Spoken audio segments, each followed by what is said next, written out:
Cette création est issue du projet Canal éducatif à la demande, le premier site collaboratif qui vise à la démocratisation de la culture scientifique, artistique et économique. Un avis, une volonté créatrice, rejoignez-nous sur canal-éducatif.fr. Après avoir vu l'entrepreneur, comment raisonne le chef d'entreprise en tant que recruteur? Quelles qualités valorise-t-il et quelles erreurs peuvent être fatales aux candidats? Deux des employés de l'entreprise ont accepté de jouer les faux candidats au poste de dépanneur informatique. Donc Monsieur Dupont, vous avez répondu à l'offre de technicien de maintenance informatique. Par rapport à votre candidature qu'on a jugée correspondre au profil que l'on recherche, on a souhaité vous rencontrer pour vous nous expliquiez votre parcours et que nous on vous explique le poste qu'il y a à pourvoir et l'entreprise. Il est habillé bizarrement ce candidat pour venir à un entretien. Moi je ne serais pas venu comme ça à un entretien. Je pense que pour décrocher un emploi, il faut faire un effort. Voilà, première réaction sur ce candidat. Donc, j'étais technicien maintenance informatique il y a 6 mois à peu près. Donc, je travaillais sur site. Avant, je ne travaillais pas parce que je gardais mon enfant. Et voilà quoi. Donc, votre dernière expérience en tant que technicien de maintenance informatique a duré combien de temps? Elle a duré 6 mois. Ça s'est arrêté parce que je ne m'entendais pas bien avec le patron. Là, j'aime pas non plus quand il utilise une phrase négative pour dire qu'il s'entendait pas avec son patron, sans vraiment expliquer. Je ne me serais pas comporté comme ça non plus dans un entretien. Je pense que là, il perd des chances de se faire recruter, ce jeune homme. Lui et moi, ça marchait pas, donc j'ai préféré arrêter. D'accord. Qu'est-ce que vous en retirez de cette expérience? Pas beaucoup de choses positives, parce que comme je vous ai dit, je ne me suis pas intégré à l'équipe facilement.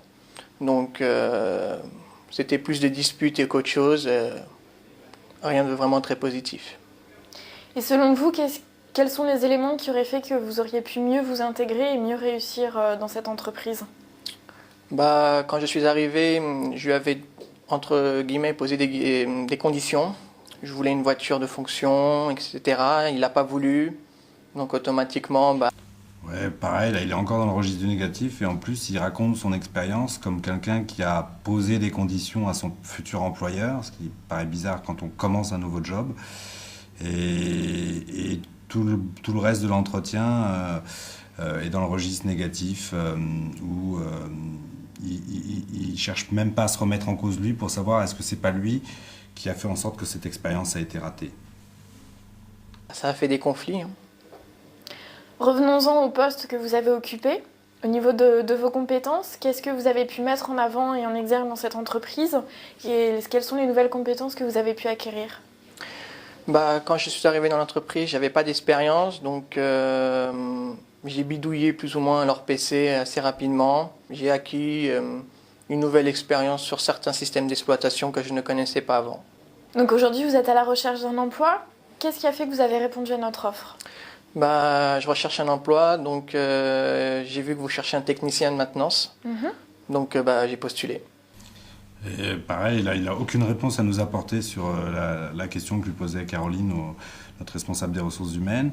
Il ne s'est même pas du tout intéressé à l'entreprise avant de venir à l'entretien. Il dit qu'il est là que parce qu'il cherche un emploi. Assez curieux. D'accord, mais quels sont les éléments qui vous ont, dans l'annonce, intéressé et qui a fait que vous avez dit je vais répondre à cette entreprise plutôt qu'à une autre? Je vais vous avouer, j'ai pas lu l'annonce entièrement, j'ai juste vu recherche technicien de maintenance informatique, donc j'ai postulé. D'accord. Et alors selon vous, quelles sont les qualités d'un bon technicien de maintenance informatique? Un technicien de maintenance informatique doit être rapide et efficace. Alors seule chose positive que je peux ressortir pour l'instant, c'est ces deux mots-là. Je pense que là, il a assez bien résumé. Je vais quand même lui donner au moins un point.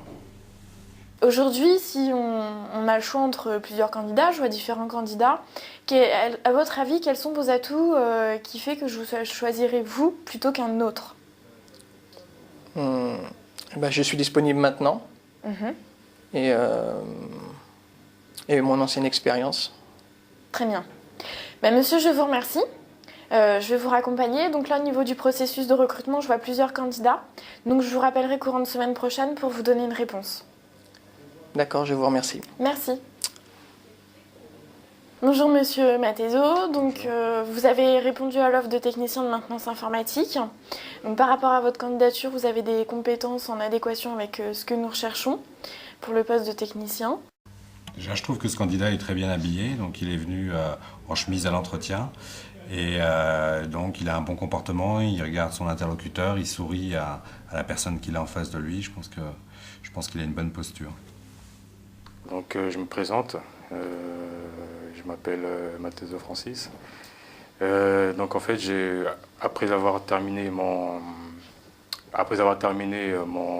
mes études en BTS en informatique de gestion, que j'ai effectué en alternance d'ailleurs, je m'occupais de la maintenance, des réparations et puis du service après-vente. Et donc pendant les 2 années que j'ai passées dans cette entreprise, j'ai appris beaucoup de choses. Toujours en comparaison avec l'autre candidat, c'est quelqu'un qui dès le départ valorise son expérience professionnelle en disant qu'il a beaucoup appris. Au contraire de l'autre candidat qui nous disait que ça avait été, qu'il ne s'était pas entendu avec son patron, que lui il avait posé des conditions que les gens n'avaient pas acceptées. Il a un discours très positif qui me plaît beaucoup. Donc, et ensuite, après ma formation, donc, j'ai postulé dans votre entreprise, que je connaissais déjà à peu près par le bouche à oreille.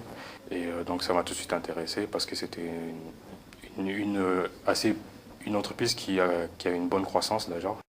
Ce candidat s'est un peu renseigné à notre entreprise. Il nous fait un compliment en nous disant qu'il a entendu parler de nous, qu'on est connus. Donc il a vraiment un regard positif sur son entretien. On sent qu'il a envie de rentrer dans cette entreprise et qu'il n'est pas là au hasard parce qu'il a vu de la lumière. Selon vous, quelles sont les qualités d'un bon technicien ? Déjà, un bon technicien, c'est se reconnaître dans sa fiabilité, dans la rapidité aussi à pouvoir résoudre un problème. Bon, un bon technicien, c'est celui qui n'arrête pas de s'améliorer déjà, parce qu'on apprend toujours chaque jour dans ce métier. Et comme on ne peut pas toujours tout connaître, il faut toujours s'informer de ses propres initiatives en fait. Donc là, toujours pareil, très bonne remarque, il a un discours positif où il cherche à se former, à s'améliorer.